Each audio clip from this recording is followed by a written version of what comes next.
어느 날 중국집에 들어가서 짜장을 시켰어요. 근데 무슨 짜파게티 끓여 먹는 것보다 맛이 없는 거야. 다른 음식점 들어가서 시킬 시간은 없고 도저히 짜장은 못 먹겠어서 김치볶음밥을 시켰는데 그건 또 먹을만해. 디 얼터스가 그런 게임입니다. 나는 프로스트펑크2 제작사가 만들었다고 해서 이건 SF 세계관을 한 정착시 시뮬레이션 게임이구나 했는데 웬 라이프 이즈 스트레인지가 기다리고 있었던 거지. 기본적으로 이 게임은 외계 행성에서 조난당한 사람이 자신을 복제해서 행성을 탈출하는 내용의 게임입니다. 근데 문제가 있어요. 예를 들어 제가 저 상황에 처한다고 해봅시다. 나는 우주광대로 고용됐고 컴퓨터는 전기로 작동한다는 것 외에는 모르는데 새로운 기술도 개발하고 건물도 지어야 되네? 여기서 디 얼터스만의 독특한 점이 나오죠. 자신을 복제할 때 인생의 분기점에서 다른 선택을 한 복제체를 만들 수 있다는 점이요. 안녕, 나는 자동차 도장을 포기하지 않은 메탈킴이야. 헤이 맵비비, 나는 하드워크, 하드 트레이닝을 한 기가 메탈킴이야. 안녕, 난 마영전 리뷰를 안 한 메탈킴이야. 와, 존나 부럽다.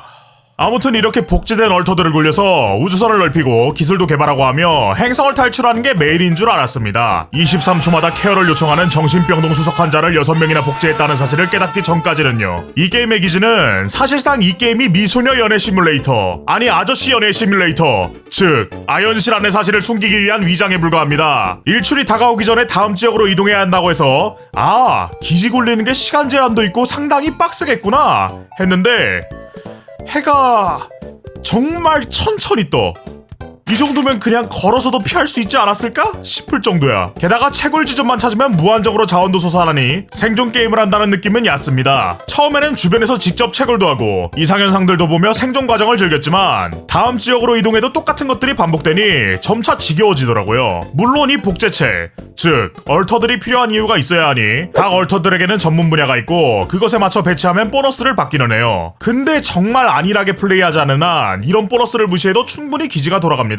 사실상 필수로 필요한 건 유일하게 연구를 할 수 있는 과학자뿐이죠. 그러니 이 게임에서 집중해야 할 건 각 얼터들의 스토리입니다. 일단 스토리를 말하기 전에 스포일러 주의를 띄울까요? 사실상 이 게임의 전부기도 하니까요. 이 앞에는 디 얼터스의 스토리 스포일러가 들어있습니다. 이 게임의 스토리는 대부분 얼터들에게 집중되어 있습니다. 주인공인 얀돌스키의 인생은 상당히 망가져 있었고 얼터들의 인생은 주인공과 다른 선택을 한 결과물이니 그들을 통해 교훈을 얻는 거죠. 근데 이 스토리의 퀄리티가 너무 들쭉날쭉해요. 어떤 얼터는 굉장히 인상 깊은 스토리를 보여줍니다. 자신이 평생 동안 믿어왔던 동기가 잘못되었음을 인정하고 대중들에게 인정을 받을 기회도 포기하며 진리를 위해 목숨을 잃을 각오를 불사하는 과학자, 복제 전에 잘렸던 팔에 환상통을 이겨내지 못하고 자신의 팔을 잘라낼 정도로 극단적이었지만 약함이 부끄러운 것이 아니라는 것을 깨닫고 일에 대한 집착을 내려놓은 광부. 이렇게 좋은 스토리도 많은데 도둑질이나 처하면서 일과 시간에 농땡이를 부리기 위해 다른 얼터를 도둑으로 모는 경비, 내가 너보다 아내를 행복하게 만들어줄 수 있다며 나랑 자리를 바꾸자 하는 식물학자 등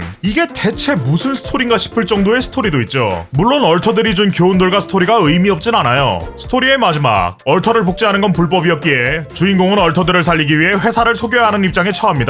이 회사를 속이는 피날레 씬에서 플레이어가 했던 선택들이 한데 모이기 시작하죠. 지금까지 내가 누구를 믿고 어떤 선택을 내렸느냐, 그리고 얼터들이 준 교훈들이 어떤 것들이 있느냐. 이 선택지를 보세요. 선택지 앞에 괄호가 있는 쪽이 얼터를 통해 얻은 교훈이거든요. 다른 선택지를 보면 이 교훈을 얻지 못했을 때 어떤 상황이 펼쳐질지 굉장히 아찔해지죠. 물론 이 스토리에 몰입을 시켜주는 환경은 그리 좋지 않습니다. 대부분의 대화가 모션 없이 보이스로만 떼어지고 컷신은 게임 전체를 통틀어도 손으로 셀 수 있을 정도죠. 그걸 보조하는 일러스트가 몇 개 있긴 하지만 그것만으로는 몰입감이 생기지는 않으니까요. 하지만 가장 몰입을 해치는 요소는 중국인 번역가입니다. 한 대화 내에서 말투가 몇 번씩 바뀌고 어떤 부분은 아예 오역이 있기도 하죠. 여기 재단이라고 언급된 거 보여요? 얼터를 저렇게 번역한 거예요. 심지어 이런 오역은 피날레 중에도 계속됩니다. 주방으로 모이라는 목표가 떠있지만 영어로 언어 설정을 바꾸면 완전히 다른 목표가 뜨죠. 이건 오역이 아니라 그냥 다른 문장을 번역한 거잖아요. 그 외에도 아예 번역이 안 된 부분도 많고요. 스토리를 중점으로 둔 게임이라면 무엇보다 번역과 현지화에 더 신경을 썼어야 하는데 참 아쉽습니다. 결과적으로 이 게임은 인상적인 부분도 있지만 아쉬운 부분이 많습니다. 곁다리 수준인 기지 건설과 생존, 스토리를 핵심 요소로 삼았지만 그걸 살리지는 못하는 환경, 그리고 개판 5분 전인 번역까지. 요새 비주얼 노벨들은 다른 장르를 어느 정도 섞잖아요. 이 게임을 하면서 그 생각이 계속해서 났어요.